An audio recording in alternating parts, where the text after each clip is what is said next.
So according to this survey that I found on the internet, in which over 100 million people voted, the official 7 wonders of the world are the Taj Mahal in India, the Great Wall of China, Machu Picchu in Peru, Christ the Redeemer in Brazil, Petra in Jordan, Chichen Itza in Mexico, and the Colosseum in Rome.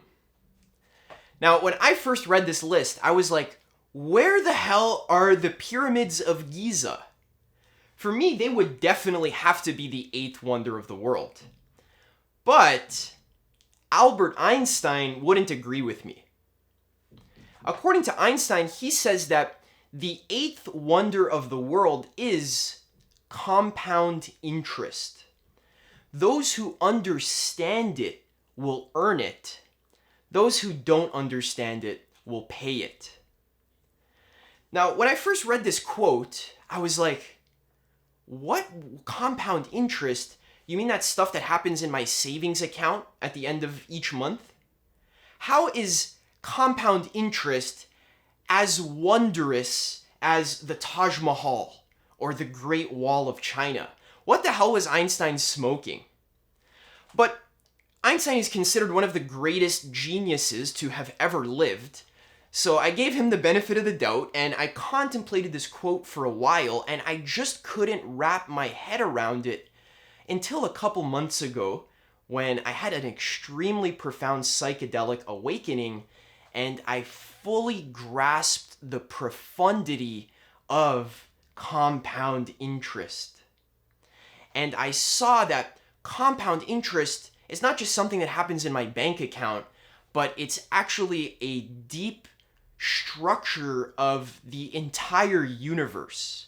And I saw that if I can align my life to this structure of the universe, then I'll actually be functioning in harmony with the universe, and I'll be earning compound interest in my life. And that's the best way to live. But if I don't align myself to this deep structure, and I don't set myself up to earn compound interest in virtually every single area of my life, then I'm going to be paying compound interest, and I'm going to have a shitty, miserable life. So I finally agree with Einstein. I think compound interest is definitely the 8th wonder of the world, and in this video I'm going to be showing you what is compound interest, how can we practically apply it to every single area of our life, what are some examples of just compound interest, how we can gain it in our relationships, in our business, in our health, and so on. And also, we're going to be connecting a lot of patterns in biology, in psychology, in physics, and in politics. We're going to be weaving it all together to show this deep structure of existence, and I think it's super amazing, and you're going to love this video. So let's begin with starting very simply. What actually is compound interest? So compound interest functions according to this growth curve here, where it's basically investment over time. And there's an exponential ratio here. So the longer you invest, the more your investment will pay off exponentially. So in the beginning, it doesn't pay off a lot, but as time goes on, it pays off exponentially more and more and more to infinity. So the most obvious example of this would be in your bank account. If you put $10 in your bank account and you have a 1% interest fee, by the end of the month, you'll make like 10 cents on your interest. But then by the end of the next month, you'll make interest on that $10 and the additional 10 cents. And you'll make like 12 cents of interest. And then that will compound. And then the next month, you'll make like 15 cents of interest and 20 cents and then 50 cents and so on, until if you left that money in a bank account for like a million years, that $10 would turn into like $1 billion or something like that. And it grows on this exponential curve.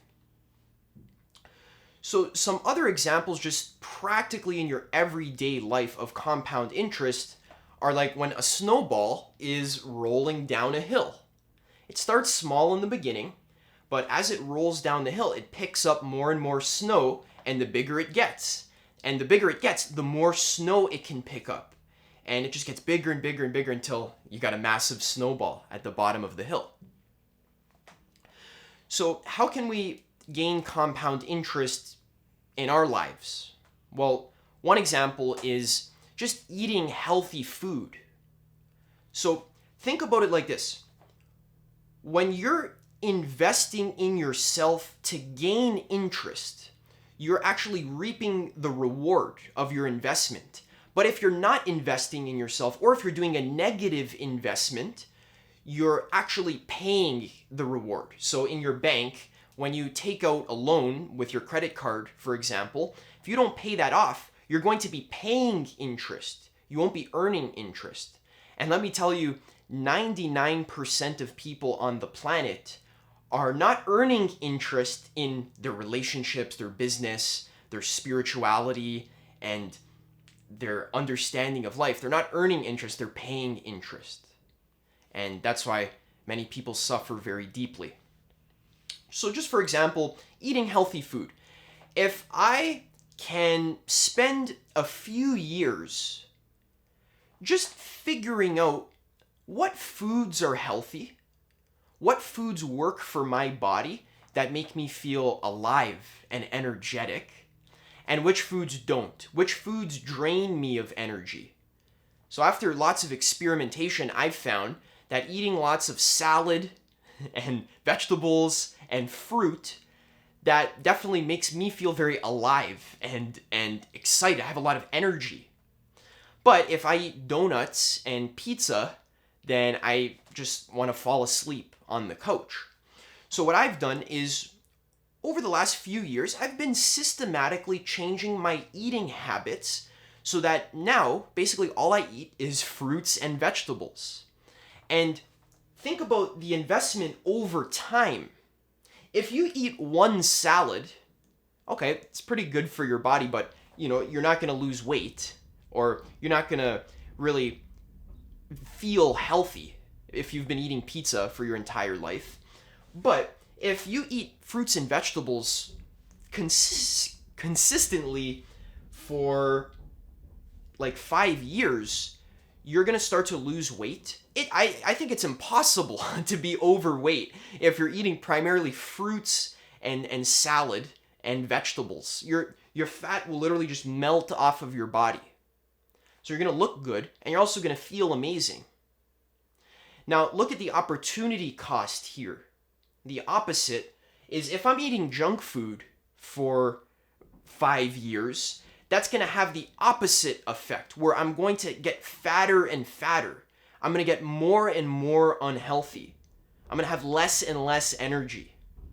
So it's going to compound in a negative way, and that's going to hurt me long term.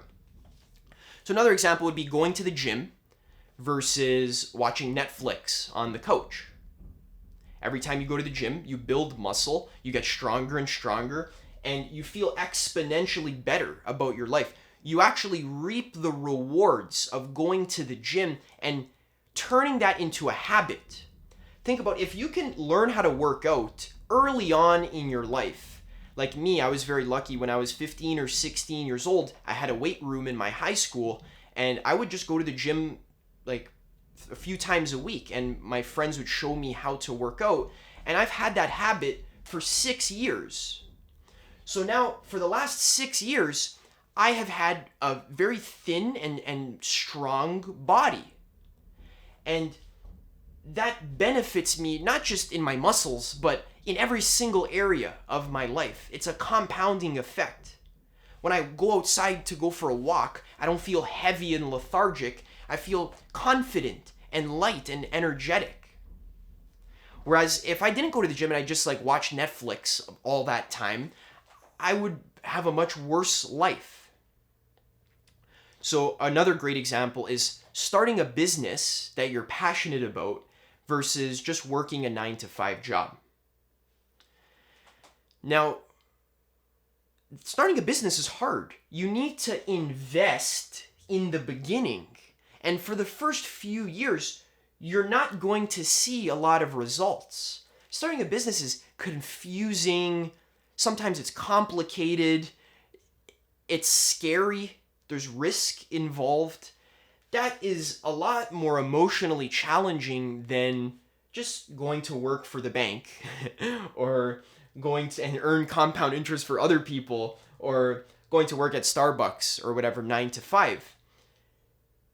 But the reward of that fear and uncertainty in the beginning for the first couple years, over time, you're going to start learning lessons. You're going to get better at business. You're going to learn more about how to operate it properly. And then you're going to get the benefit of being in control of your own financial situation and in many cases having a lot more money than whether if you were just working 9 to 5, get to be your own boss, work your own hours, and especially if it's a business that you're passionate about, you get to spend your entire life connected to your passion and connected to God, connected to life. Versus if you're just working a 9 to 5 and you didn't want to invest this early discomfort and emotional labor in the beginning of starting a business, then for the rest of your life, you're going to be paying interest because you have no business skills. You're going to be going to work 9 to 5 every single day for the rest of your life. And over time, that's going to wear on you. You're going to be making negative interest. Your life's going to go like this. This is the curve of how most people's lives work. If, let's say, instead of investment here, this is happiness. The y-axis is happiness. If you invest properly and you align yourself to the deep principles of the universe, which we're talking about in this video, then your happiness over time is going to increase exponentially. But if you don't, then you're going to get what most people get, which is decreased happiness exponentially. You're going to get cynical and nihilistic and think the world sucks, society sucks. But no, it's not that the world and society sucks. It's just that you're not investing in yourself properly and you made your own life so that it sucks because you weren't strategic. Now, another great example of earning compound interest is with your meditation practice. So I remember when I was 16 years old, when I first discovered Leo Gura on actualize.org, he was like my main mentor. His videos changed my whole life. And I specifically remember when I first had this compound interest insight, Leo was explaining on his meditation video, he was saying, guys, I wish that I started meditating 10 years ago. My biggest regret is not starting my meditation practice 10 years ago because I see how much compound interest I would have earned and how much different my life and my mind and my happiness would be if I just started meditating 10 years ago. And I was 16 years old and I was listening to this and I was like, okay, fuck, like it just permanently clicked in my mind like, okay, I'm going to start now. I'm going to start meditating as early as possible and as seriously as possible. Because now that I'm 22, 6 years later, I'm already starting to earn some serious interest from 6 years of serious meditation practice and over 12 meditation retreats. I meditate an hour a day. Now when I sit on the cushion, it's like the best feeling ever. I just get to sit cross-legged and just relax and just connect to God and just to relax my mind.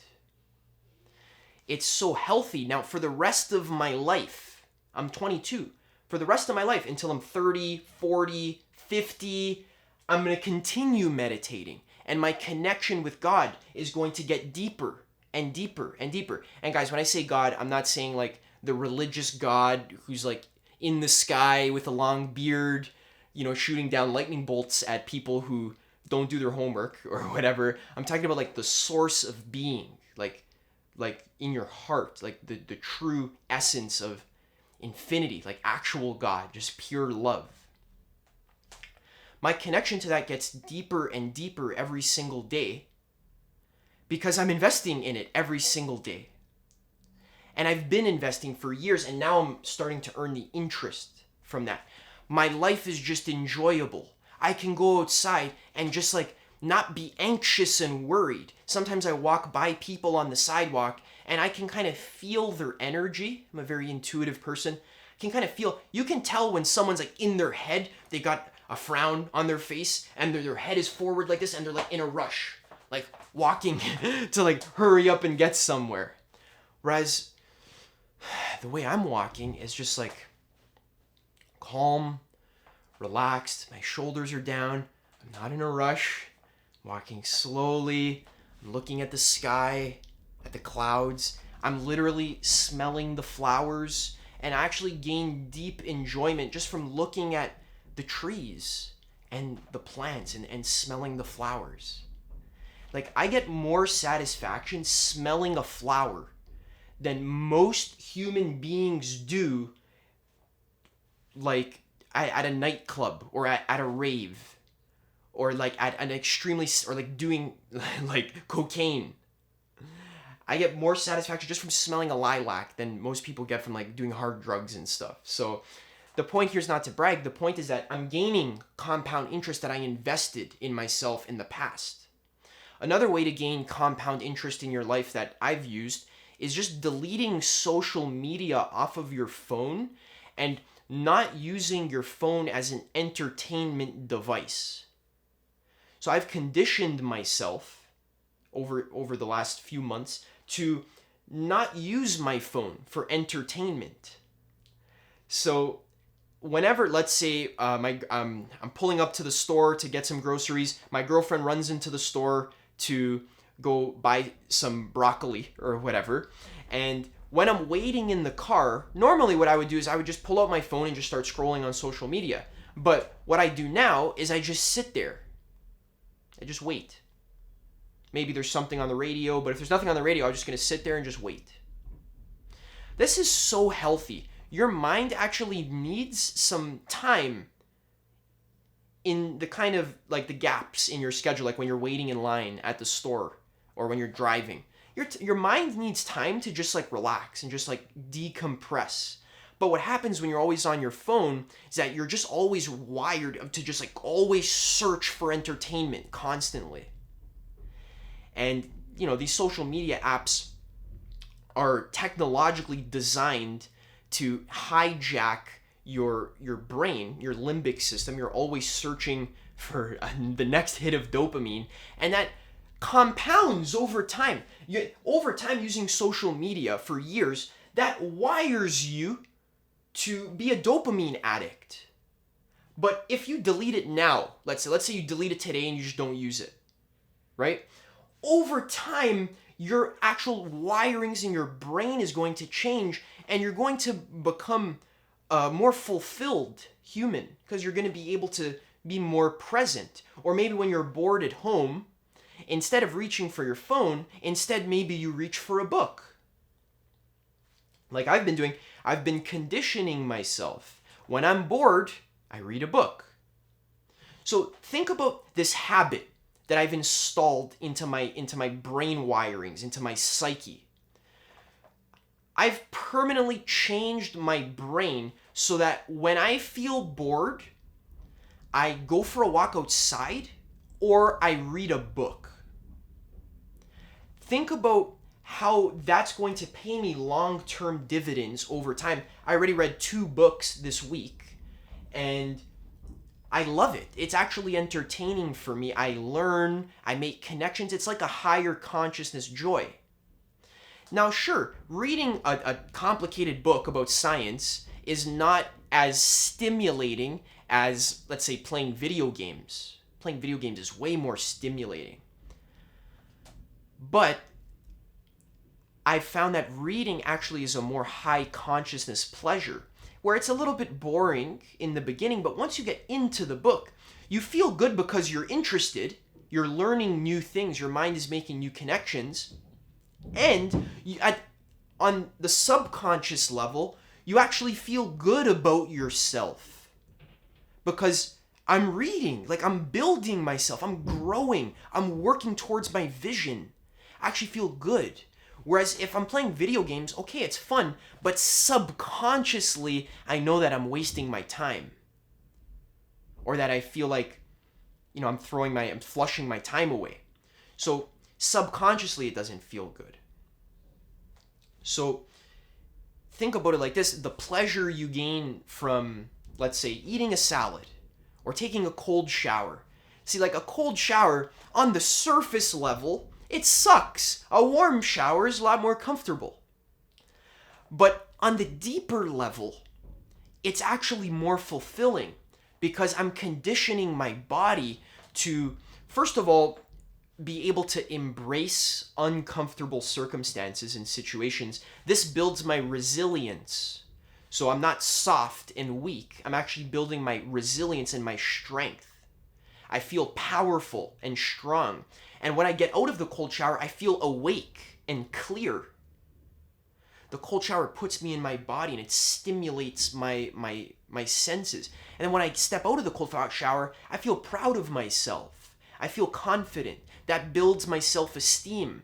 That builds my self-efficacy, my ability to achieve my goals. And I feel good about myself. That compounds over time. Not to mention, it's really good for your muscles and your skin. Whereas over time, taking comfy hot showers, there's nothing wrong with doing that once in a while. I took a hot shower this morning just because I wanted to. But the general thing that I do is take cold showers just because I find it, I feel better about it on a deep level, not on a surface level.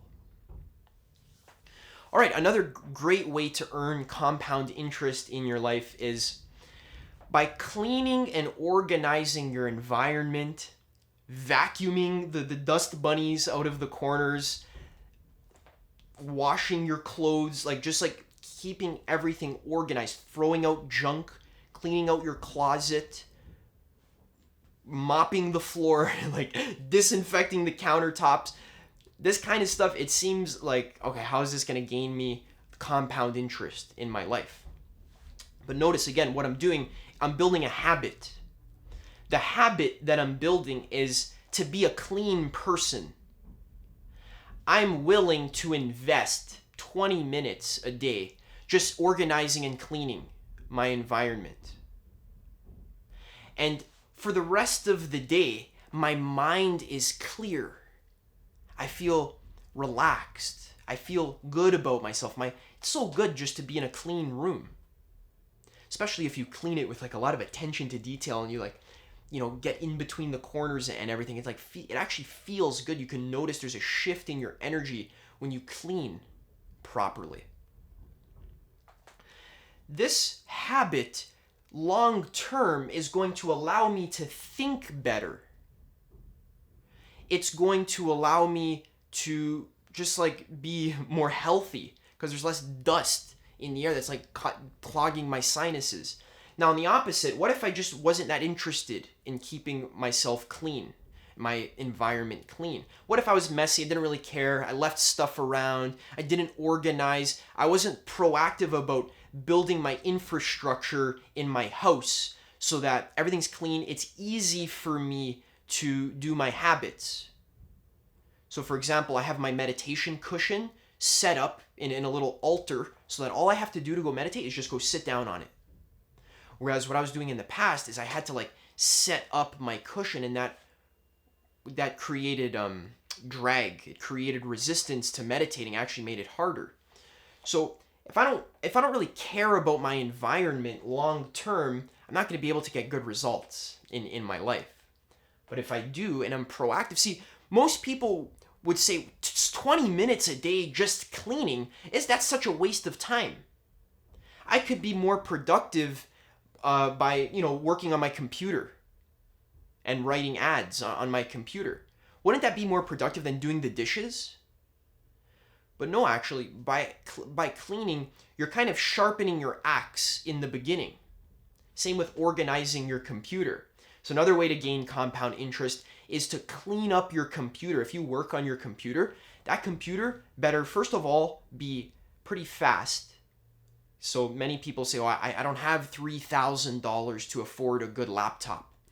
Yeah, but if you work on your laptop all day, let's say if you're an entrepreneur, like a freelancer, or even if you're a student and you work on your laptop all day, if you get a fast laptop and you clean the viruses off of it, you make sure there's no pop-ups, you clean your desktop, you organize your files. Sometimes I've spent like 2 hours just creating a file organization system in my computer, so that now when I go to use my computer, I know where everything is.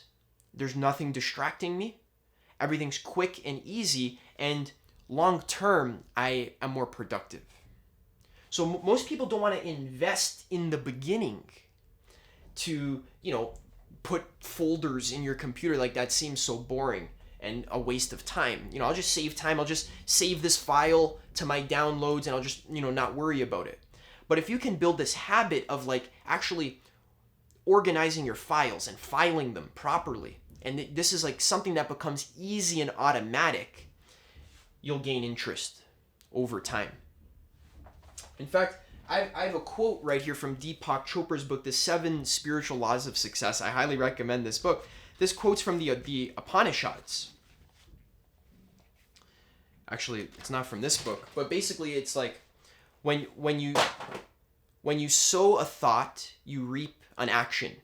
When you sow an action, you reap a habit. When you sow a habit, you reap a character. When you sow a character, you reap your destiny.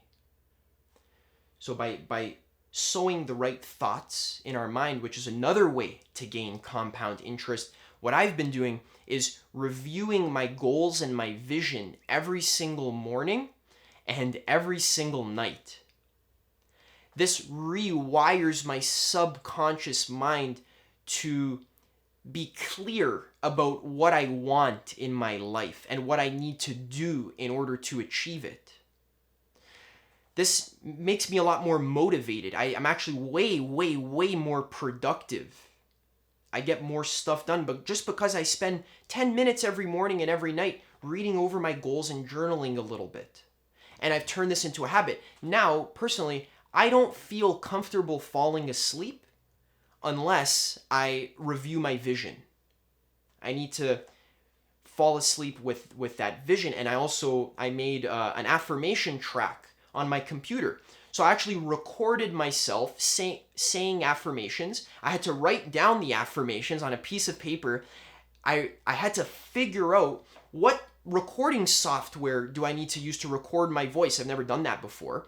How do I, actually edit together a backing track with me saying my affirmations? This takes time. I had to invest a few hours figuring out how to make affirmations. But now I have it downloaded on my phone.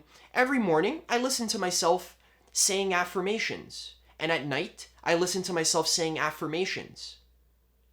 Stuff like, my body gets healthier and healthier every day. My wealth is growing exponentially every day. My YouTube channel is growing exponentially every day, etc. Most people wouldn't want to waste a few hours making their own affirmations. But since I've done that, now I'm going to be gaining compound interest. Now, instead of, checking YouTube first thing in the morning or checking Instagram when I wake up, what I do is I check my goals and my vision and I play my affirmations to align my consciousness in the right direction. This is such an important habit because it's like every single day I'm course correcting myself. If you don't have a conscious vision in your life, this is another way to gain compound interest. If you don't have a conscious vision and a direction in your life, what's going to happen is that you're just going to go all over the place. You have no target or goal. So you're just going to just go everywhere.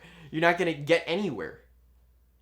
But if you have a target and you review it and you connect to it, and it's a target that inspires you, that you actually care about, that's going to help you add value to the whole of existence, that target, by having that target, that's going to pay you back dividends for the rest of your life.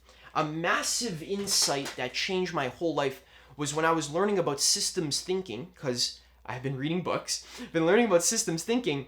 Donella Meadows, in her book Thinking in Systems, she says, if you want to change the elements within a system, one of the best ways to do that is to change the purpose or goal of the system. So what does that mean? So many people struggle with changing their habits. It's like, oh, Adam, I'm trying to meditate every single day, but I just can't stay consistent. I always fall off track. Or I can't eat healthy. The chocolate cake is too tempting. So what I've done is I don't even worry about my habits. What I think about primarily, what I occupy my attention with all day is my vision, my direction, my purpose. When you have a clear vision, the rest of the system of your life, because your life is a system, the rest of your life organizes itself to achieve that one goal. So that's another way to gain compound interest. Now, what about just some other practical examples of gaining compound interest is having a YouTube channel, for example, and posting to it every day and posting content that's creative, that's coming from your heart. Could be anything. Could be your music that you make, could be your painting that you make, could be videos or lectures like I make, could be anything. But by posting consistently and investing, in the beginning, you won't see lots of results. You're going to have like 10 subscribers for a year. And most people get demoralized and they quit. But if you have a vision, if you have a target, say, okay, if I post consistently for 10 years and I post with all my heart and soul and my passion and I do all these other self-actualization habits, I am almost guaranteed to have a successful YouTube channel over time. Because it's just math. It's just like you make a video every single week for a year or for 10 years and you're developing yourself and you're meditating and exercising and creating art and sharing it with the world, and you do that, you invest in that constantly, then you're going to have an audience. You're going to have thousands of subscribers that are watching your videos, that know you and like you and trust you, and you make some ad revenue on your videos. This is great marketing. So if you want to market your art, one of the best ways to do that is on YouTube. Old videos that I've made 2 years ago are still getting me views. They're making me ad revenue, and most importantly, they're helping other people. And they're actually positively influencing people's lives. And that's really the best form of compound interest, which we're going to get into in a second. So another action you can take to gain compound interest in your life is by buying a good water filter. Think about it. It's one action you take. You spend $500, you buy yourself a reverse osmosis water filter, and now for the next few years, however long your filter lasts, for usually they last about 1 year. So for the next year, you're going to be drinking clean water that's not filled with lead and mercury and fluoride and other heavy metals. That compounds over time because mercury over time will bioaccumulate in your body. That will build up in your brain and your organs. It can cause thyroid problems. It can cause brain fog and just like behavioral issues. So again, see compound interest. Drinking dirty water and breathing dirty air, negative effect over time. But doing healthy things, positive effect over time. What about buying a good mattress? That's like one action you can take. And now every single time you sleep for the next 20 years, you're going to have an awesome sleep because you have an awesome mattress. So the attitude of what we're trying to do here is we're trying to solve our problems at a foundational level. We're trying to solve them permanently. So for example, if you have a leak in your roof, what you could do is you can just get a bucket to put underneath the leak and just to collect the water. Then you're going to have to keep changing that bucket every few hours when it fills up.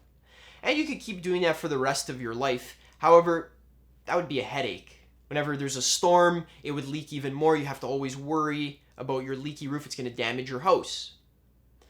Or what you could do is you could actually rip off the entire roof of your house and build a new one that's structurally sound. Now, option 2, ripping off the roof of your house, that costs a lot more money. That requires much more investment in the beginning. We don't want to do that. It would be much easier just to keep changing that bucket. So, for example, if you don't have enough money in your bank account, what a lot of people do is they just kind of look for some quick investment opportunity. Like, oh, can I invest? Oh, Bitcoin is going up. Oh, let me invest in that. And not realizing that you're not really aligning yourself to the actual deep principles of wealth creation. If you want to create long-lasting wealth in your life that grows exponentially, you need to transform yourself into a vehicle that actually adds genuine value to the whole of existence, where you actually help people connect deeper with their lives or just live better lives in some way. You can inspire them with your art, you can educate them, you can help them in some way in their life. That's how you create lasting wealth in your life, by creating a business that adds genuine value to the whole of society. And by also learning the deep principles of money management. That would require reading a couple of books. That would require a lot of investment in the beginning, learning how to manage your money. But long term, if you invest 2-3 years learning proper money management and also building yourself into a vehicle of value, then long term for the rest of your life, you're never going to have to worry about money ever again. Because you ripped off your roof, you had to throw out all your old beliefs and limiting patterns about money. You had to literally restructure your psychology of how you think about money. You may have even had to install new money management disciplines into your life, like having a financial tracking sheet, or like keeping your receipts, or doing a consistent amount of savings every single month.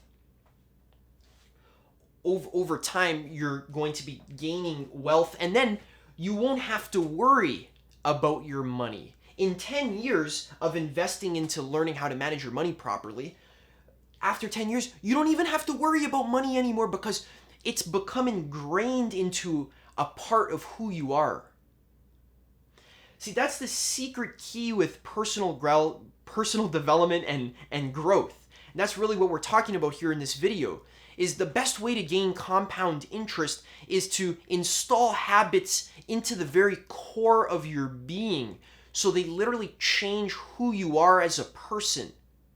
That's how you permanently solve problems in your life. Most people look for external solutions. What's the new opportunity in the stock market that's going to help me make some quick money because I don't have enough? But the internal solution would be, how do I change myself as a person? How do I change my habits? How do I change my beliefs about reality and the world? How do I change me? Because you are the cause of every single result that you get in your life. So every single morning, when you wake up in the morning, you should be thinking, not how can I manipulate the external world to get some quick fixes to my pains. You should be thinking, how can I invest in myself long term? With your vision, thinking, okay, I'm going to read a book for 30 minutes today. That's really not going to provide me that much value for the day. It would be a lot more pleasurable to play some video games. But, 30 minutes of reading isn't going to change my life. But 30 minutes of reading compounded over 10 years creates an exponential growth of knowledge in your mind. Now that I've read hundreds of personal development, spirituality, history, science, obviously not hundreds in each domain, but different hundreds of books across all those domains, now my mind makes such interesting connections between ideas. I could read such a small, simple book like the 7 Spiritual Laws of Success. It's like 30 it's like 70 pages, that book. It's so small. Many people read that book and say, "Oh, this is a great book, really interesting." But when I read that book, I'm making connections from books that I read 3 years ago, books that I read 5 years ago, videos that I listened to, and audiobooks. It all connects. And this is so enjoyable. And this also just makes me smarter, makes me more competent, gives me a deeper understanding of how the world works, and helps me be better at helping other people. See, if we really zoom out on a really big picture level, what God wants, what the actual universe wants, is to maximize love and growth and consciousness and beauty and truth for all, for the whole. Could mean the whole earth, could also mean the whole universe. So when you take selfish actions where you're looking for a quick fix, a quick hit of pleasure, oh, I feel bored, let me check my phone. That's a quick fix. There was an experiment where they put kids in a room and they gave them one marshmallow. And they said, okay, so you can eat this marshmallow now, but if you wait, I'm going to leave the room. When I come back, if you haven't eaten it, I'll give you a second one. So I'll actually link in the description. There's a really cute video of these kids trying to resist the temptation to eat this marshmallow. It's a really funny video. In your life, you want to become the 2 marshmallow version of yourself.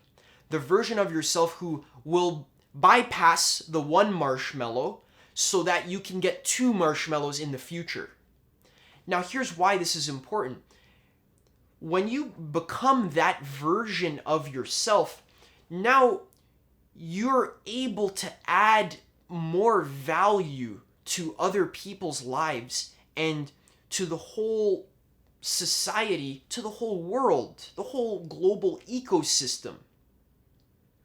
When I build up myself and I become more independent financially, intellectually, relationally as well, in my relationships, in my health, when I take all of that as my own responsibility and I start installing healthy habits that ingrain themselves into my being and they actually become a part of who I am, that compounds over time to the point where, okay, I'm good.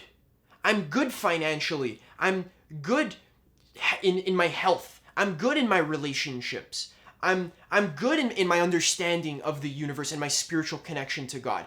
I did it on my own. Now I can help other people. Now I can help the whole universe. And that gains you such deep fulfillment. That's what puts you in the flow state. That's what actually allows God to channel through you. Because God, again, you might say God wants to help the whole. But that's in kind of a weird thing because God, that would almost seem like God has an ego. Like, oh, God has wants. I thought only egos have wants. I thought only like selfish beings have wants. Like God has desires. That's weird. But it's actually the reverse. God has no desires at all. God is so selfless, just pure love and acceptance, infinite abundance, infinite giving, creating infinite amounts of beauty and diversity. It's a compounding amount of of beauty and diversity that God can create. It's infinite. It's like a fractal tree, which I'll put on the screen right now. You can even go in the description. I'm going to put a fractal tree generator in the description. It's like the more branches that God creates, it's like the more beauty it can experience. When you can align yourself with that, God actually works on your team, then you have a happy life full of abundance and wealth and just beautiful experiences. You feel good and proud of yourself. That's a life well lived, where you can allow God to channel through you and express itself in your natural gifts and talents. Now, let's talk a little bit more about that fractal tree. So, we've spoken a lot about how we can gain compound interest on a personal level. Now, let's look at how this kind of manifests on a societal level as well. So basically, it's on my next page here.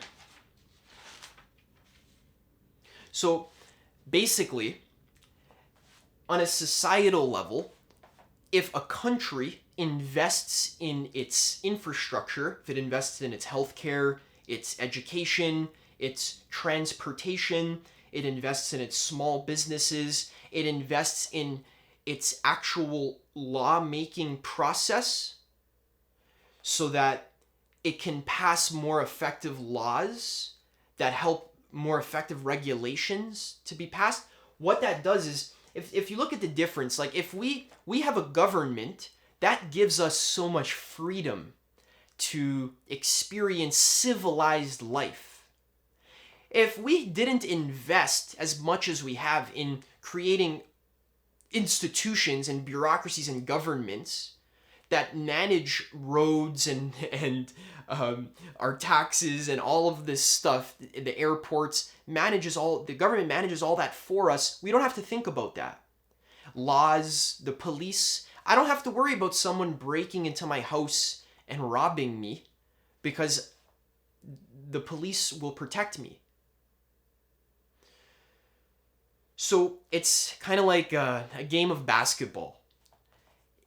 If you give 10 people a ball and you say, here, guys, go do whatever you want with this, there's only a limited amount of things they can do with that ball. They'll probably just like hit it against their head.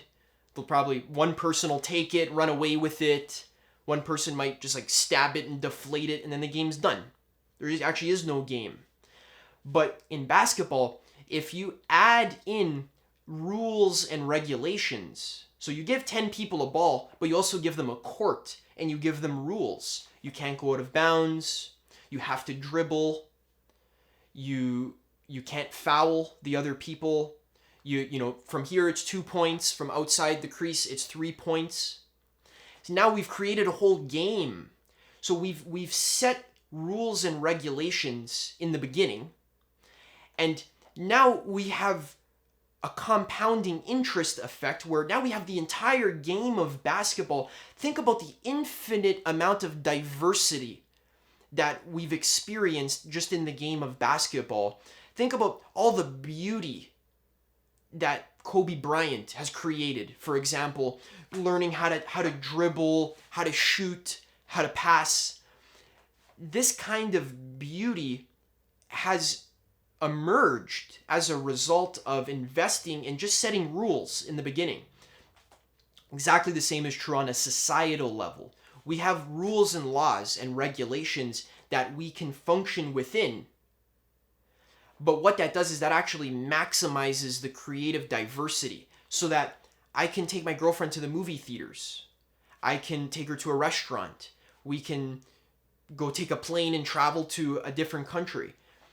We can just go to the park and just enjoy nature without worrying about like being eaten by a bear or being robbed by a group of marauders. So we've invested in our government, in our laws, and that gains us compound interest in better lives. See, many people don't understand this. Many people think like, oh, the government is evil. I saw some people saying we shouldn't have to pay taxes. or the government should just leave us alone, we'll manage ourselves. It's like, no, we've tried that for the last few thousand years. It created total anarchy and wars and brutal mutilation of all shapes and kinds and genocide. So from those hard lessons that we've learned in history, we've decided that it's better to have a government, and actually a conscious government that invests in its people, than to have no government at all, or to have a government that just like Ronald Reagan would say, we just want to get the government off our backs. No, we don't want to get the government off our backs. We want the government to participate in our lives and help to support us to live healthy lives by giving us security in our basic needs, like in our healthcare, in our education, etc. That creates compound interest for the whole society. Now think about it like this. If the government invests in, let's say, educating the kids in a more conscious way, where we're not just giving them standardized tests and we're grading them like, oh, you got a B, you got a C, that could be one small portion of it. But what we do in Montessori schools, for example, is every single kid in the classroom is treated as an individual, and we're actually trying to see what are the kids' natural interests. What are the kids' natural proclivities? What does the kid naturally gravitate towards? And how can we feed that? Because every single person has our own unique strengths and weaknesses. So when you can feed a kid's interests, then that will actually help them later on in their life to become more artistic and to participate in the creativity and to participate in creating a conscious, beautiful society that's aligned with deep values. If we treat every single kid the exact same and we put them on a conveyor belt and we just force them to follow instructions, we're not honing their creativity. Then think about long term how much art the whole society is robbed of. The opportunity cost. How many kids could have been the next Picasso, but they weren't nurtured. Could be in their basic needs. Maybe their mom was working minimum wage and the minimum wage wasn't high enough. She couldn't support her kids. The daycare wasn't covered by the government. The healthcare wasn't covered, so her mom's always in debt working. His mom can't raise him properly. He could have been the next Picasso, but instead he's forced to work at Starbucks. And then the whole society is robbed of that kid's creative contribution. So when we invest in our people, we gain, everyone benefits from it. People might say, I don't want my tax dollars to go to healthcare because I already have insurance. Or I don't care about funding education because my kids have already I don't even have kids, so what do I care about the school system? See, no, he who plants trees knowing that he won't personally get to sit in their shade has at least begun to understand the meaning of life. So that's one example on a societal level. Let's also look at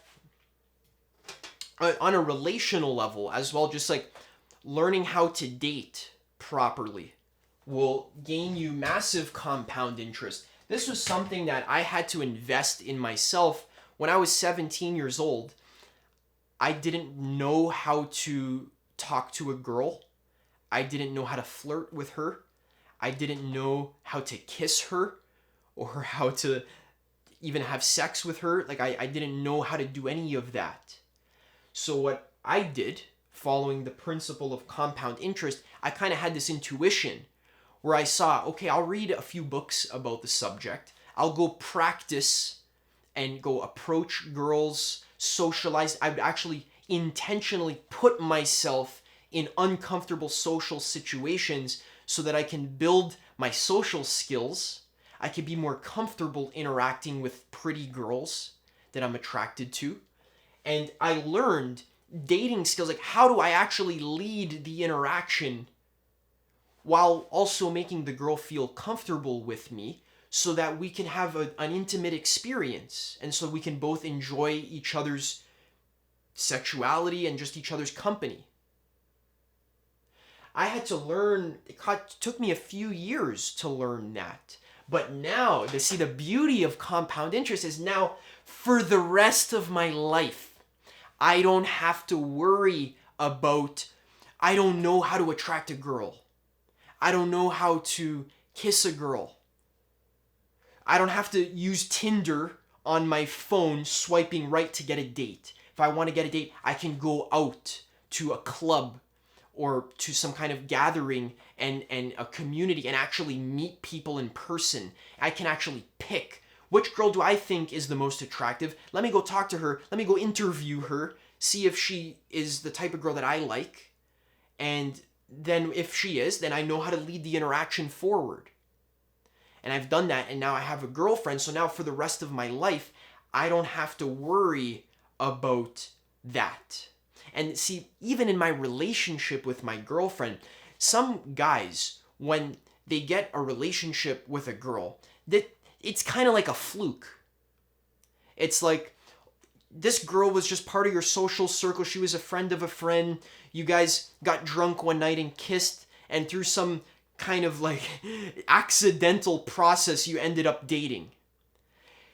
These relationships are always dysfunctional because the guy doesn't feel confident in his ability to attract another girl.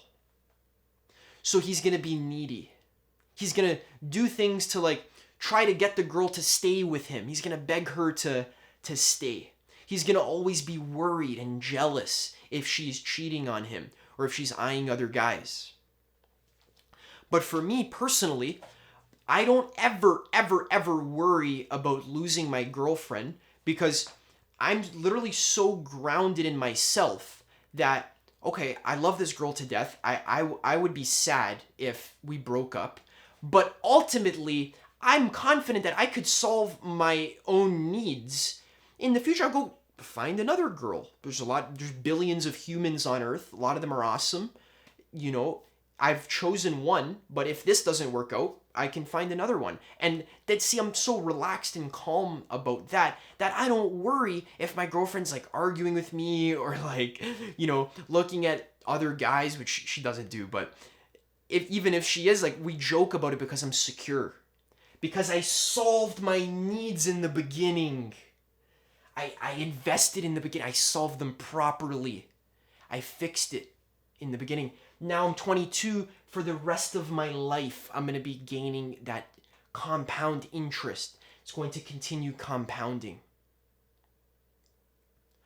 Same with just relationship skills, which I'm learning a lot by being in a relationship. How to navigate arguments. See, if you don't learn how to navigate an argument in a relationship, then you guys are just going to be bickering constantly. If you don't read David Data, who's the king of relationship advice, then you won't understand anything about how to balance the masculine energy and the feminine energy in your relationship. You won't know how to have sex properly, and you just won't know how to live together properly. And what's going to happen, that's going to build up when a negative compounding effect. It's going to build up bitterness, resentment. It's going to drain a lot of your mental energy, arguing and bickering with this person because you don't know how to have a healthy relationship. That's going to drain you as opposed to support you and build you up and gain the actual benefits of having a conscious relationship. So another awesome example that I'm super excited to talk about right now is Maslow's hierarchy of needs. So we always cover this on the channel. This is Maslow's hierarchy of needs. These are like the hierarchy of human motivations. So if a human doesn't have food, then they'll be motivated to food. That's the foundation of the pyramid. If you don't have food in your stomach, you don't worry about any of the higher needs. After your food is solved, now you're worried about your safety. do I have a house? Am I safe? Then next is belonging. Does my family love me? Does my tribe love me? Do I have friends? Am I accepted and supported? Then next is the esteem needs. Also, am I respected? Am I achieving the goals that I want? Do I feel strong and capable as a person? That's important. That's a need. If you don't have that, it's going to be difficult to have your self actualization needs. Self actualizations, I wrote. Self actualization. And above that is even self transcendence as well, which is even higher. So the point here is that you can actually use Maslow's hierarchy to see, okay, where can I invest to actually build a good foundation for myself? What kind of food am I eating? Is it healthy food? Do I have to worry about the food that I'm eating, or is it solved? Like, I got it down packed. I know how to cook for myself. I know I have food in my fridge, healthy food. Okay, food solved. Okay, great. Now safety. Okay, do I feel safe in my house or in my neighborhood? Right, and then you can move on to belonging. Do I know how to relate to my friends? Do I know how to behave, to socialize? A lot of people don't even know how to socialize. Right? So that's something that's important to practice. That gives you self-esteem. Can I achieve the goals that I set for myself? When I say I'm going to do something, do I actually do it? Right? You can work on that. And then this forms the pyramid of self-actualization. Now you can work on your creativity, your morality, your capitalizing on your strengths, your connection with God, right? Moving into self-transcendence. This is how your happiness will work. Towards the top of the pyramid, that's almost like where your life starts. When you get to self-actualization and self-transcendence, that's where you're actually starting to feel happy. That's like where you're actually gaining the most juice out of your life, the most happiness. Up until here, let's say, that's like up until your esteem needs. But now when we get into self-actualization needs, now it actually starts to grow and shoot to the sky. When you're in your self-transcendence needs, you already solved your food, your business, your relationships, your health. When you solve all that stuff, now you don't have to think about it anymore. So that's the key insight I want to share, that when you solve a need, I consider a need to be solved when you don't have to think about it anymore. You don't have to worry about it anymore. It's just easy for you to solve. Like food. I know what food to eat. If I'm hungry, I'll go make a salad. Or I'll go have an apple with some almond butter. I'll make a smoothie. I don't have to worry about it. It's in my fridge already. I already bought it. It's in the fridge. Great. Now, even stuff like your business, right? I know how to make money. Okay, great. Don't got to worry about that. Now, my relationship. Okay, that's solved. I don't have to worry about it. I don't have to think about it anymore. Now, this is like the foundation on top of which now we can self-actualize and focus on what's really important, which is creating beautiful art, helping people, making, I was going to say beauty again, making a contribution to the world. Just connecting to God as well, just learning, exploring life, accepting yourself, accepting other people. So, for example, the one thing that I was thinking about a lot during my psychedelic trip where I had the compound interest insight was I was thinking of Mark Zuckerberg. He wears the same clothes every day. It's like the same same jeans with the same shirt. Why is that?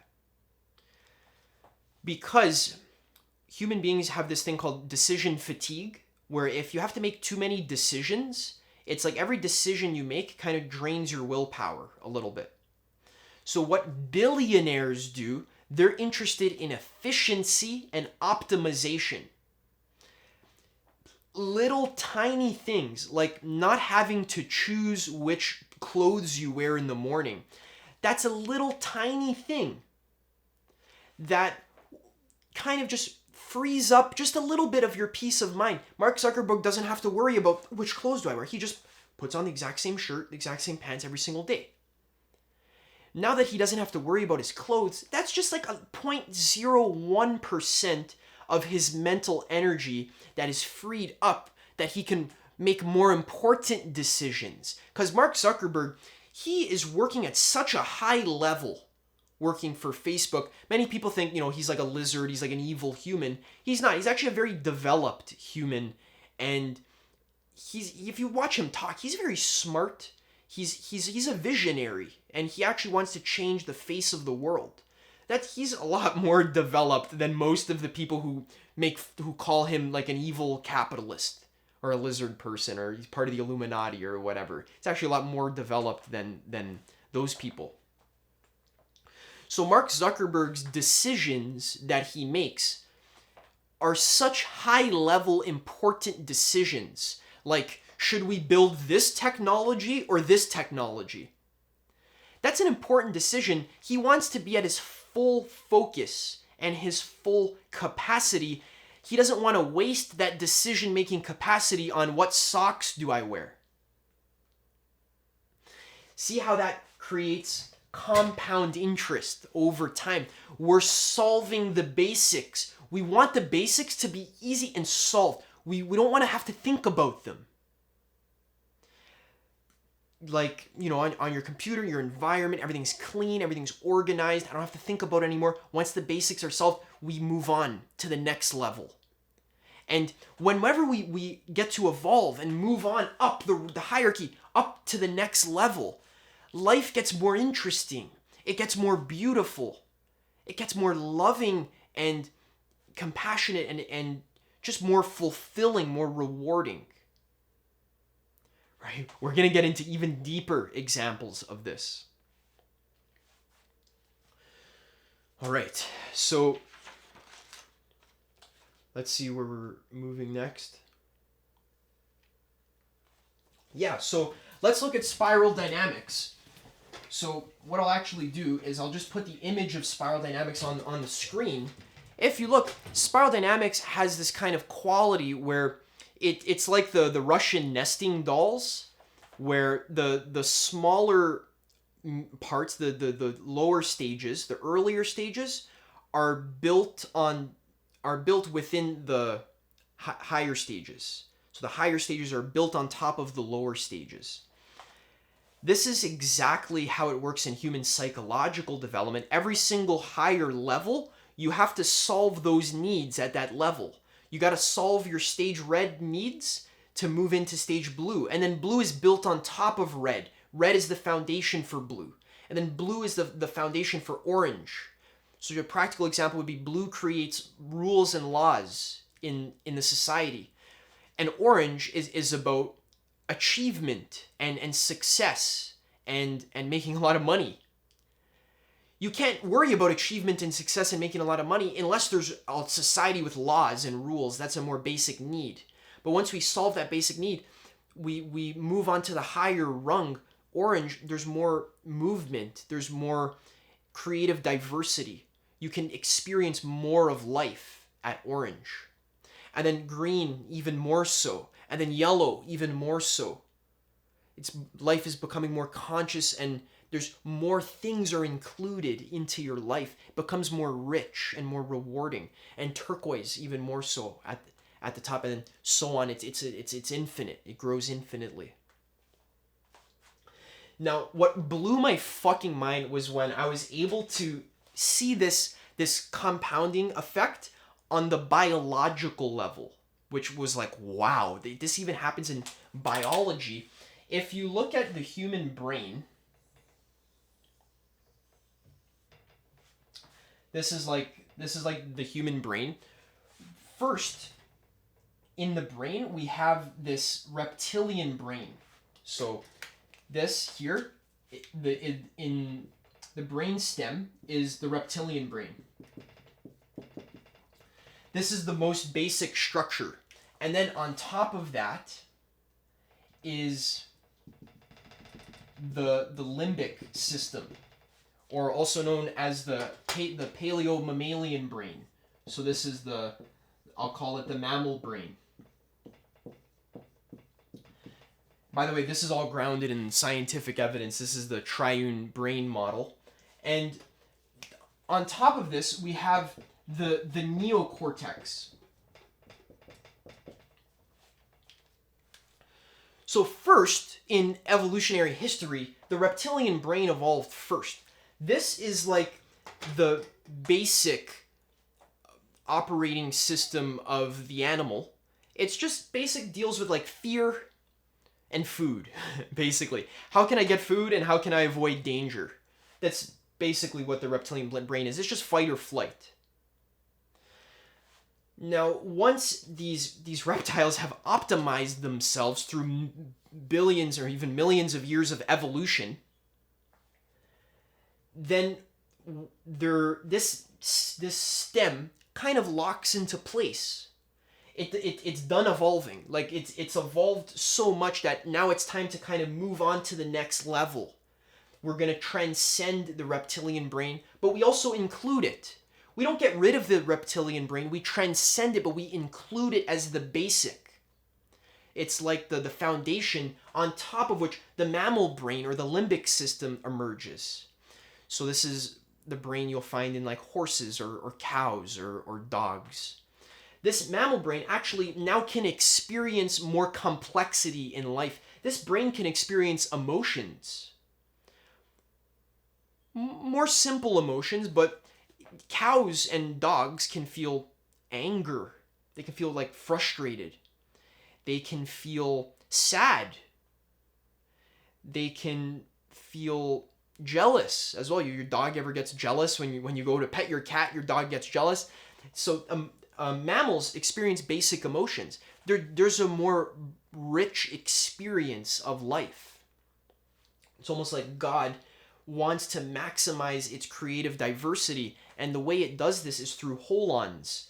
These are called holons, where the realities, it's kind of like Russian nesting dolls. The smaller parts become components of the bigger parts.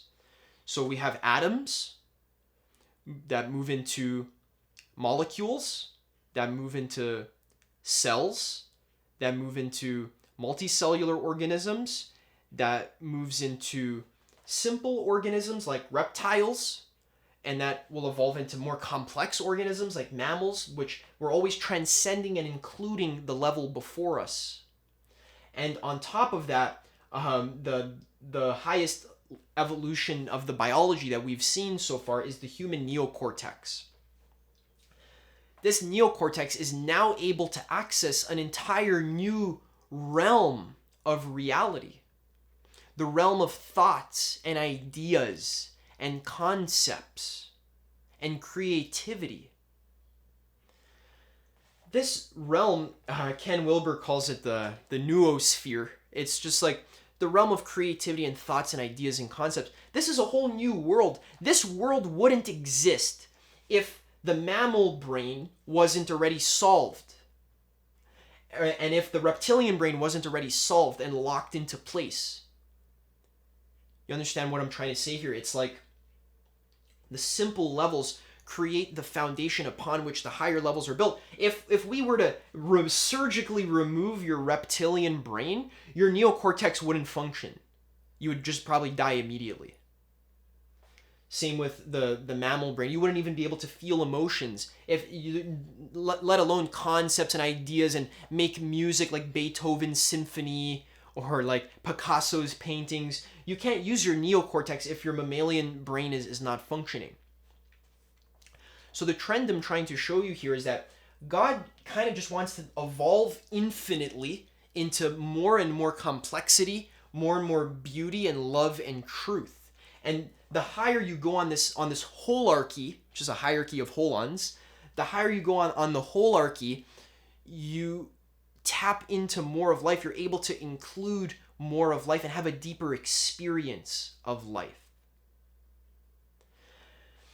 Keep in mind, a lot of humans don't even use their neocortex that frequently. Like a lot of humans, let's say if you're in like a war zone and there's trauma victims that are like refugees from the war zone, they can't be creative because their food needs aren't solved. They don't even have a home. So in that case, they're actually functioning more like just basic mammals, like animals, which is okay. We still love them and give them food and support them and protect them. But some human beings, like especially human beings that live in the ghettos, that don't have much opportunities in their life, they're struggling with their basic needs, they actually live more like animals. A lot of us live more like animals. Whereas some humans who solve their basic needs and really develop their neocortex, either through creativity or even just through having deep relationships with people, this neocortex turns you into almost like a superhuman when you develop it higher.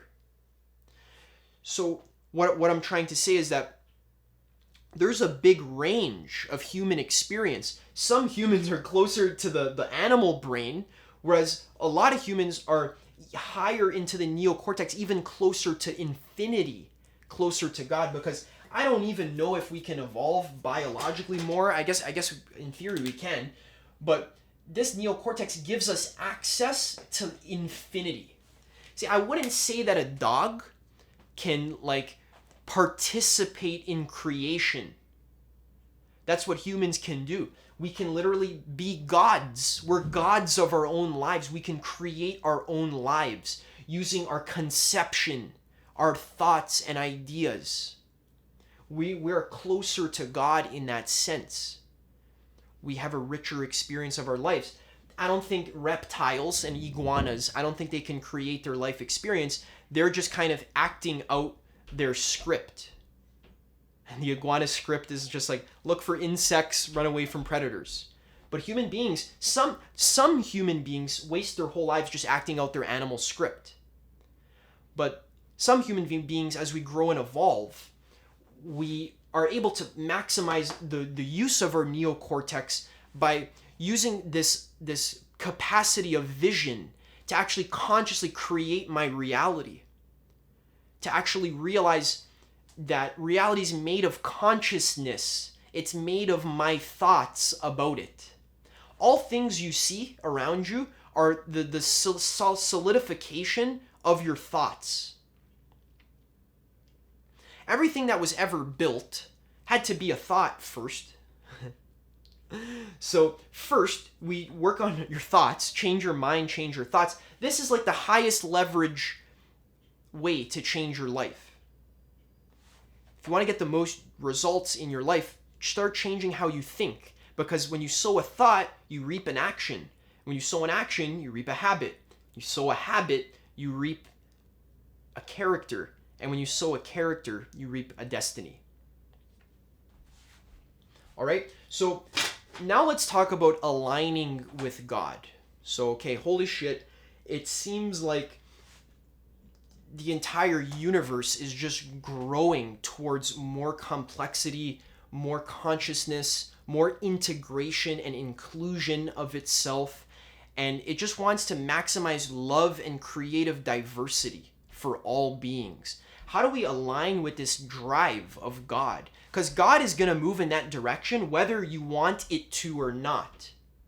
So you have two choices. What you can do is you can participate in this process of growing and expanding and creating more love and consciousness, or you can fight against this process by being selfish and egotistical and only thinking about yourself, not thinking about the whole, only thinking about my pleasure, only taking one marshmallow in every area of my life. I just want to get as many marshmallows as I can get. I'll take them quickly. You see, when you develop yourself into the 2 marshmallow version of yourself, when you postpone gratification for later. You invest in yourself. Now, when that investment comes back, you can live off of one marshmallow, and then the other marshmallow you can give away to feed the hungry. That's exactly what God wants. That's exactly what God wants you to do, basically. To build yourself up, to fill up your cup so that it's overflowing with abundance, and to share that with all. That's what's going to make you feel amazing. That's what's going to make you feel like you are God. Because you are. You can imagine God as being the ultimate selflessness. God has no self, it has no ego, so God gives away both marshmallows even. But we still have a self, we still have a body, we need to survive, so we solve our needs, take one marshmallow for ourselves, and then the other marshmallow we give away. Now, think about it like this. When I'm giving away my extra marshmallow, all the compound interest that I've gained, my knowledge from reading books, my confidence from working out at the gym, or my confidence from dating girls, all this advice and wisdom that I've learned through my own experience, as I give that away to help people actually solve their needs, then I can give away my extra marshmallow, which is what I'm doing right now. I'm giving away my marshmallow. And then what happens is when you can give away love and consciousness, it will actually return to you again. Now you'll have 3 marshmallows, and then you can give 2 more away, and it kind of cycles around.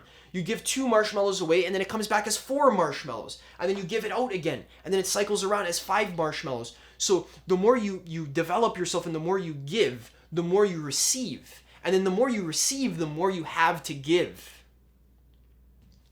That's why Napoleon Hill, in his book Think and Grow Rich, he says, you will get rich, but only in such a way that every man is richer for it. You can't shortcut this process, guys. You can't shortcut your fucking development through the psychological stages if you want to become a conscious creator of your life. And you want to tap into the full juice of your life, you need to solve the basic needs permanently. You can't fake your way to stage turquoise and beyond.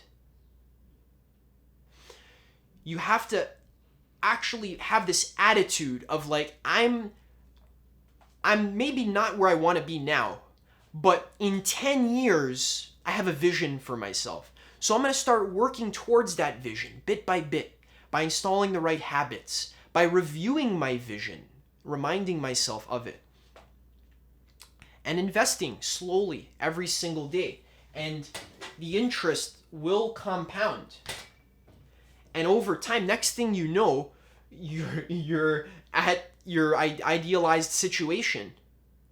And now you're like, okay, awesome, my life is great now. Let me give it away. Let me give it away more so that other people can grow and have money. So one thing I read in multiple books is that if you want to have something in your life, first be the source of it to other people.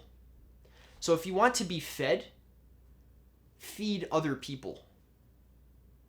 If you want to become a amazing artist, show other people how they can become amazing artists.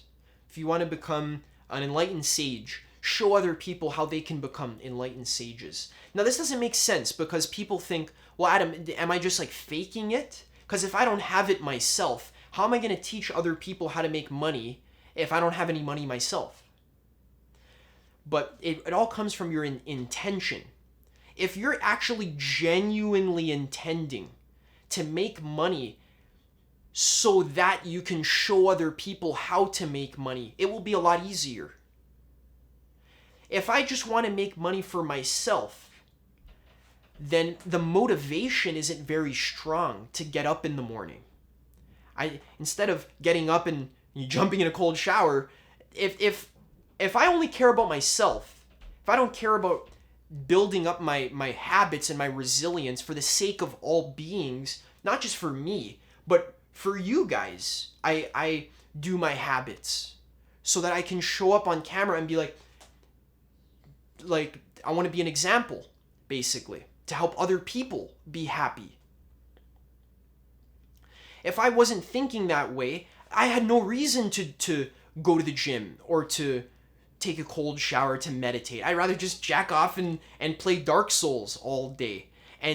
But I've realized, I've actually done that in the past. I have jacked off and played Dark Souls all day. And I realized fundamentally it doesn't work.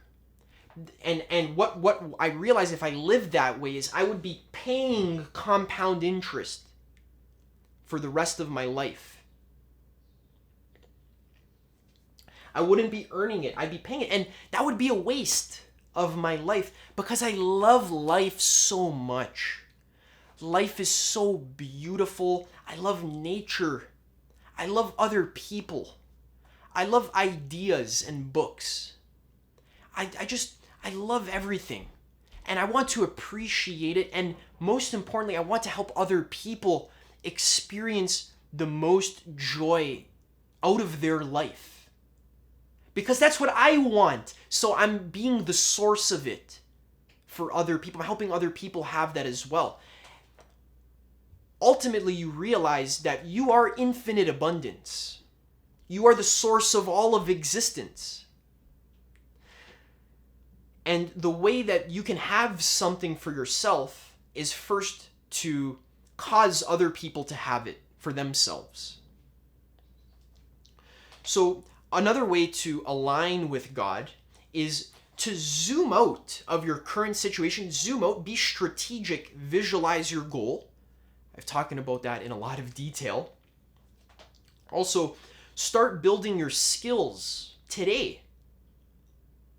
So I have my goal.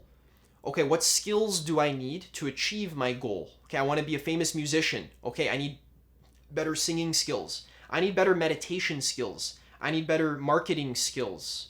Oh, okay. Start building those skills today. Just by practicing for 30 minutes a day and making it a habit. And the key here is to shift your identity.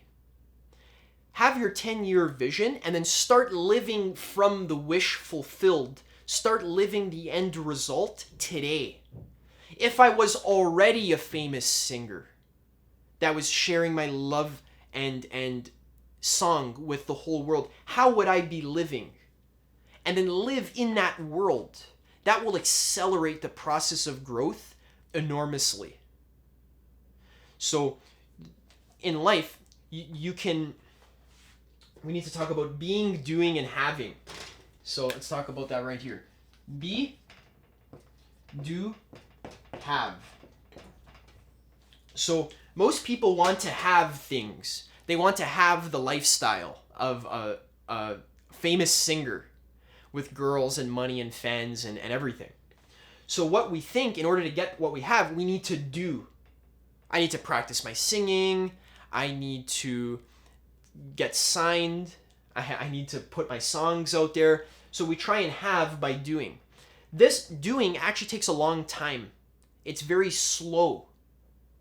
If you want to accelerate the having, you need to start with the being. Who are you being? You need to actually see yourself as a famous singer already in your mind and start living as that. Then the habits and the actions will come out naturally as an outgrowth. Then you'll have what you want. If you skip the being, the doing will feel like a chore. It'll feel like resistance. Like I'm not a famous singer, but I have to work so hard to become a famous singer. And then everything you do when you practice your singing, it's like a job. It's difficult. It's hard to fight against resistance in your life. Eventually, you're going to burn out and quit. But if you start with being, then you see yourself as a famous singer, and then I just naturally do what famous singers do. I don't have to try to do it, I just do it. So if I see myself as a YouTuber, which is what I had to start doing a few years ago when I started my channel, I see myself as a YouTuber, and then I just started making videos. It was just easy. Oh, if I'm a YouTuber that has 1 million subscribers, what do? Oh, I probably just make videos every week. I probably research into my videos. I probably meditate a lot. I probably exercise a lot. I probably enjoy nature a lot. I contemplate videos. So that's what I started doing. I started being a YouTuber even when I only had 50 subscribers. That's what allowed me to shift through that initial resistance. And now I'm a YouTuber. So, and I've been a YouTuber the whole time, and I will continue to be until I decide to be something else. Then I'll be something else, because that's how reality creation works. You decide who you want to be, because remember, reality is made of thoughts. It's made of beliefs and ideas. So you are at the cause of your life. So every time you go to the gym, you're not just going to the gym to build your muscles. You're going to the gym to become the version of yourself that enjoys being strong. You're not just meditating so that you can be enlightened 5 years from now. You're meditating so that you can become the version of yourself that values consciousness and awareness, and who is relaxed and detached from life. You don't eat salad so that you could lose weight. You eat salad so instead of doing to have, do to be. And then the having will come in abundance. And the doing will even become more effortless. When I eat salad, I'm not eating salad so that I can lose weight. I'm eating salad to be the version of myself that enjoys eating salad and being healthy. And then I have physical health in abundance, and even mental health as well. My brain can function properly. So ultimately, we want to know and honor ourselves as God. And that's really how you get compound interest to work in your favor. And that was the 8th wonder of the world. So I hope you guys enjoyed this video. To review, basically God just wants to help all of existence move into infinite abundance and love and joy and beauty. And the more you can sacrifice selfish temporary pleasure for long-term noble pleasure, where you can get 2 marshmallows with the intention of giving one away. Because again, you can't, this delayed gratification, many people say, Adam, I have trouble resisting my cravings. Yeah, it's one thing to say, be the 2 marshmallow version of yourself, but it's another thing to do it. It's harder. But no, actually, it's easy if your intention is to give away the 2nd marshmallow. Because then you're foregoing temporary pleasure, not so that I can have more pleasure in the future, but I'm foregoing temporary pleasure so that I can have more pleasure in the future, and so that all beings can have more pleasure in the future, and that will give me the ultimate pleasure. Don't underestimate the ripple effect that one human being can have on the entire trajectory of society and of other people's lives. One human being can permanently restructure the entire trajectory of society and cause a ripple effect that makes millions and millions and millions of other human beings live awesome lives and be happy. When you drop a pebble into a still pond, and the pond is still because you've been meditating, if you drop a pebble into a still pond, the ripple effect affects the entire pond. But if your mind is a mess, it's noisy, you haven't been investing in yourself, you haven't been working out, eating healthy, meditating, your mind isn't a still pond, but it's a turbulent ocean, because you don't have any investments. You're not gaining compound interest. Then when you drop a pebble in there, it just sinks to the bottom and it doesn't affect the ocean at all. So that's what I want to help you do here on this channel. That's what I'm doing myself. And I'm showing you what I'm doing, the actual structure of why I'm doing what I'm doing. This advice I'm giving you here, this is modular advice, which means that it will fit into your life regardless of who you are, what your interests are, what your passions are. This is like the structure of personal growth. This is because I'm talking about how to align with the structure of existence. This is what I'm interested in. This is what I contemplate all day. This is what I care about. This is what I wake up in the morning thinking, how can I learn more about the structure of existence? That's just what I like. And I also like helping other people benefit from that knowledge and just learn them. So just be interested. All right. So the action steps I've already given you. You want to have a vision, zoom out, be strategic with your life, start building your skills today, habitualize, have a morning routine. My morning routine is that I wake up, I review my vision and journal, I have some lemon water, I go to the gym, I lift heavy weights, I come home, I take a cold shower, brush and floss, meditate for 30 minutes, do some body work, which is just this like conscious body relaxation practice, and then I'm ready to work. I'm ready to work on my business, I'm ready to record videos, I'm ready to coach people, and it's a habit now. That's what I do automatically. It's actually weird for me if I don't follow that routine. And the way I've been able to follow it is to focus on the impact that I want to have on all people. I've tried, guys, for years to habitualize. It was the hardest thing for me. I've tried and failed more than most people have tried when it comes to quitting bad habits and starting new habits. I've tried and failed hundreds to 500 times I've tried. And finally, I've got into the flow of it, and now I'm actually embodying the version of myself that I've been wanting to be for years. And I'm showing you exactly how I'm doing that. All right, so stay tuned. This is what we talk about here on this channel. I hope you enjoyed this video. And an announcement, I am making a new coaching program. It's actually ready to be launched next week. It's called the Conscious Creator Program.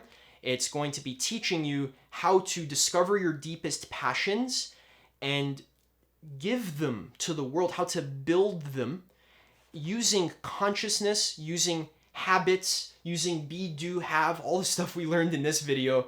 We're going to be going into even more depth. I have a course, I'm going to be coaching you, and it's going to help you become a conscious creator in your life so that you can actually do what you're passionate about and set it up in a way so that it returns to you in the form of money. So that you can actually set up an online business for yourself, giving the love of God from your heart consistently out on social media, and then technically setting it up in the form of a business, learning the proper business skills so that it returns in the form of money, and then that will feed this kind of fortuitous loop where you'll just be able to grow infinitely and really set the foundation for yourself to gain the maximum amount of compound interest in your life. All right, so if you're watching this video in the future, then you can just click the first link in the description. That will bring you to the video that'll show you how you can apply to join the program. But if you're watching in the present moment, then you're going to have to wait at least a week. But besides that, I hope you guys like this video, and I'll see you in the next one.